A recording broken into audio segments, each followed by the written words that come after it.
covering the islands of the Bahamas. ZNS Network presents The Bahamas Tonight.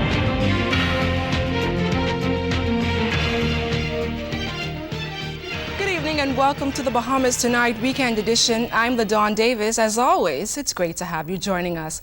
The FNM's election machinery in high gear in North Andros after Prime Minister Ingraham and top cabinet ministers joined the party's candidate Desmond Bannister and hundreds of residents in Nicholstown for the party's launch in the constituency. Already boasting a record success in just 6 months, Bannister told supporters how he plans to bring better days for all in North Andros and the Berry Islands. Shenique Miller has tonight's top story.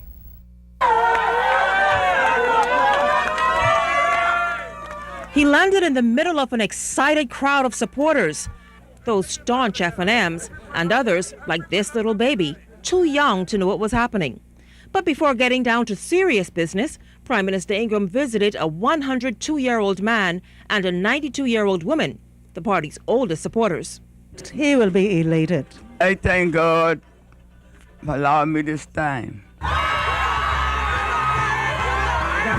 Hours later, crowds would show their support for the FNM's North Andros candidate, Desmond Bannister, dancing on top of chairs, waving pom-poms. A series of local speakers said Bannister was the clear choice. These are the actions of a caring government. Financial assistance to person in North Andros and the Berry Islands who wanted to start small businesses.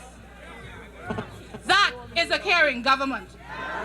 Unemployment benefit for those unemployed and job opportunities for countless of young individuals who needed help. And the list can go on. I love Andros. I'm here to make a difference. Spurred on by the endorsement of the crowd, Bannister built his case on why residents should hire him for the next 5 years.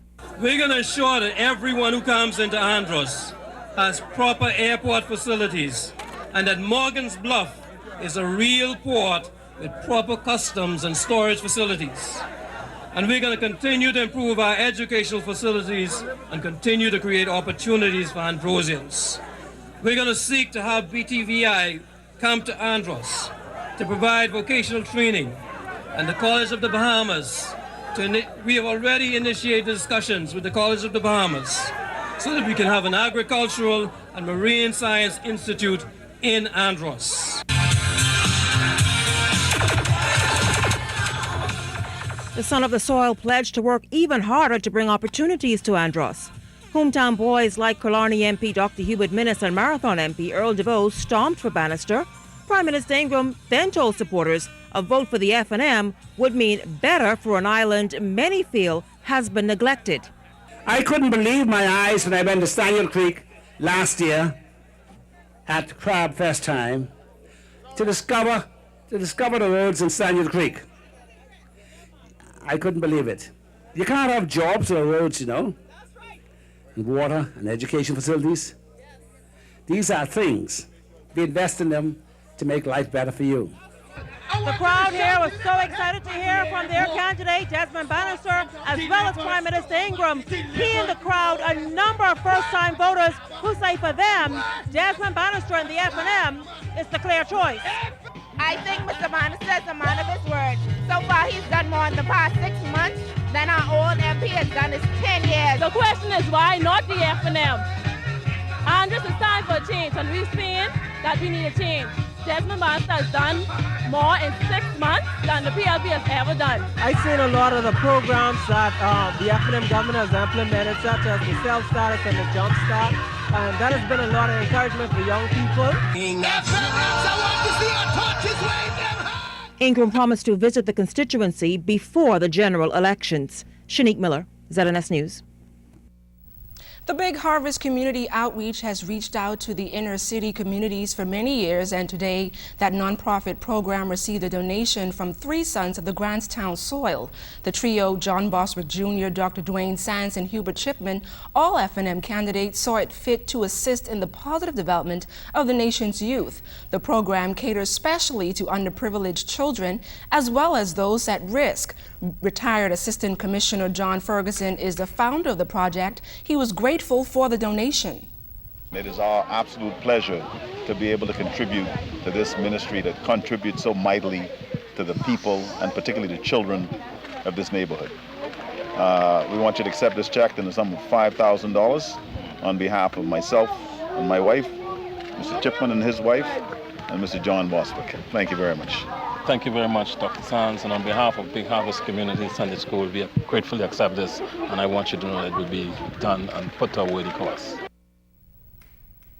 A 25-year-old female of Coconut Grove is behind bars tonight facing a drug-related charge. Police say the woman was arrested in the pre-clearance section of the Lyndon Pinling International Airport this morning after allegedly being found with $76,000 worth of suspected cocaine. She is expected to be arraigned before the courts this week. Investigations continue. In other crime news, a busy weekend for police as they investigate 8 shootings overnight, 2 of them fatal. Police say those 2 victims were attending a party at Mackey Yard after 1 o'clock this morning when a fight started. A gunman then opened fire, hitting 3 persons, but a 24-year-old female and a 26-year-old man died as a result of their injuries. The 3rd person is hospitalized in stable condition. A 29-year-old man is in custody in connection with that triple shooting. Well, 5 other persons were shot in separate incidents, including a suspect shot by police. Police say the suspect was in the area of the Independence Shopping Center when he allegedly pointed a gun at officers. As a result, authorities opened fire, hitting the 23-year-old in the hand. He was taken to hospital where he is listed in stable condition. Meantime, around 4 this morning in Nassau Village, a 30-year-old and a 22-year-old were shot. Details are a bit sketchy right now, but we're told that one was shot in the buttocks and the other to the thigh. They have been detained in hospital. And after 4 this morning, a male and a female were standing outside a restaurant on East Bay Street when they were injured by gunfire. That pair is also hospitalized. Authorities need your help in finding the culprits responsible for those crimes. If you have any information, please call the police at 919 or 328-TIPS. When we come back, what's hot for Valentine's Day? Well, we'll tell you what to purchase your special someone coming up.